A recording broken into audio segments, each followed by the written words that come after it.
ఏ ప్రభుత్వం కూడా బాబాసాహెబ్ అంబేద్కర్ గారిని పరిచయం చేయలేదు. అలాంటి బాబాసాహెబ్ అంబేద్కర్ గారి యొక్క చరిత్రని మన తెలంగాణలో నిలిపినటువంటి గౌరవ మాజీ ముఖ్యమంత్రి కేసీఆర్ గారికి నిజంగా హృదయపూర్వకమైనటువంటి అభినందనలు తెలియజేస్తా ఉన్నాయి. ఈ సందర్భంగా ఈ విశ్వంలో 192 దేశాలుంటే, ఈ భారతదేశంలో 29 రాష్ట్రాలుంటే, ఈ బాబాసాహెబ్ అంబేద్కర్ గారికి నిజమైన అరుదైన గౌరవం ఇచ్చింది మాత్రం బీఆర్ఎస్ గవర్నమెంట్ అని చెప్పి నిరభ్యంతరంగా తెలియజేస్తా ఉన్నాం.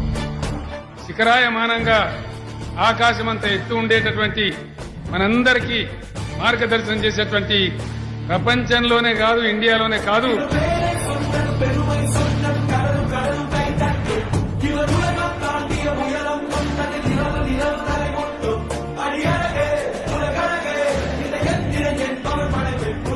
ఎక్కడ కూడా లేనంత ఎత్తైనటువంటి మహోన్నతమైనటువంటి ఈ విగ్రహాన్ని ప్రతిష్ఠించుకున్న ఘనత కూడా